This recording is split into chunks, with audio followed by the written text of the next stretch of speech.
absolutely beautiful Leo friends, and welcome to your horoscope for November of 2021, where Leo, this month we have got a full moon lunar eclipse happening in the energy of Taurus, which will light up your 10th house space, which tells us that there is a shift. There is an indicator of change to your career zone, to the zone of your soul level calling, the title we call you in public. There is going to be some shifting coming to this area, and it will begin here, but we will track this all the way throughout 2022 as we follow those transiting nodes through the Taurus and Scorpio axes. So we're very much so getting a front seat preview to what's changing for Leo as we travel this month. So plenty going on. Let's get in here, talk about it so you can get out and be enjoying it, okay? Right at the beginning of the month on the 2nd, we've got Mercury leaving its post-retrograde shadow time. This is important to understand because what it means is that the entirety of the Mercury retrograde cycle in the energy of Libra is done. Now you can truck and you can move forward. The retrograde happened in your 3rd house space. Leo, what happened for you during the Mercury retrograde in Libra? What kind of relationship things came back to your table? Put it in the comment section down below. I would love to know what happened for you. I can tell you for me, some relationships definitely came back from the past, but whatever came up for us, especially for you in this 3rd house, conversations, things with siblings, things around education, travel, buying, selling houses, cars, things like that. It was all coming back for some resolution. It was time to resolve and be done some things, and now you're at the full end of that cycle and can move full steam ahead. On the 4th, we've got a new moon happening at 12 degrees of Scorpio, which lights up the 4th house space. Now, I love this for you, Leo, because first of all, the new moon says we're going to plant our seeds of intention to begin something new here, or to allow something to progress forward with a new energy. In the 4th house space, opposing Uranus, things in your housing zone. Have you been looking for a house? You've been trying to sell a house. You needed to make changes or arrangements in your house. Did somebody come in your house? Somebody was leaving your household. Whatever this is, this Uranian energy at this particular new moon almost like snaps it open so that things around the housing area, things with parents, your own psychological foundation, your roots, ancestors, history, all of it for you gets this energy to push forward. Now, it may push forward with Uranus on board in a very surprising way. So let me know, what have you been waiting to shift or change in your housing zone, including your own personal body, your space? What's been shifting, or what have you been waiting for this snap forward with that energy? Now, the 5th is a busy day, so I hope you're following me and checking out the weekly videos as well so we can really see how the week is unfolding, but the 5th is a busy day.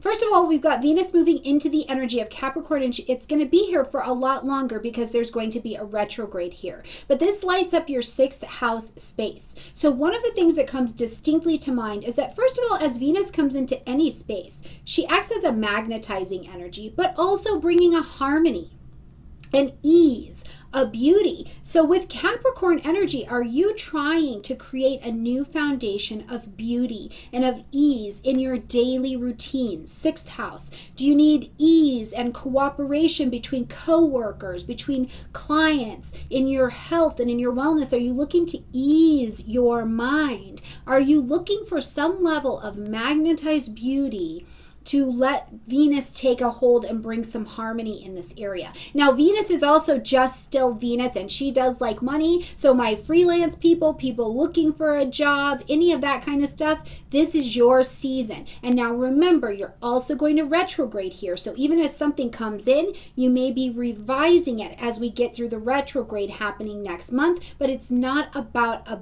bad revision. It is about, does this still have value? Does something need improving so that it can be solid and sturdy for the long term? Now also, Mercury is going to move into the energy of Scorpio, where we just had this new moon at the beginning of the month. So where you had the 4th house get this release of energy that's allowed to move forward now, it's supported cosmically. Mercury is in Scorpio now, helping you make those decisions, have those conversations, sort out and consider things from different perspectives in this area as to what is the best for you. Mercury is also out of that post-retrograde shadow time, so it is genuinely full steam ahead. Now, Scorpio is still Scorpio. There may be some very deep conversations, some vulnerable conversations in your home zone that you need to have. You know, for some people, what you're doing with your actual housing has been a conversation, and it's deep and it's vulnerable and it can be scary, but there's also transformation on the other side of having the conversation, reaching out for the resources or whatever that needs to look like for you, okay? On the 19th is the big event of the month, but let's not talk about that just yet. On the 17th, I want you to take note because Venus will enter into pre-retrograde shadow time. So it's starting to slow down and get ready for that retrograde. So 11 degrees of Capricorn is where Venus is going to begin this pre-retrograde shadow time. So take note, what's vibrating for you in your personal chart, which please get one from me in the description box down below at 11 degrees of Capricorn, because this is what you're going to work on between 11 and 26 degrees of Capricorn between now and March of 2022 when Venus leaves that full cycle, okay? So be paying attention to this date specifically. Now on the 19th, we've got this full moon lunar eclipse bringing us solidly into the Taurus-Scorpio axis at 27 degrees. Now this lights up for you, Leo, this 10th house space.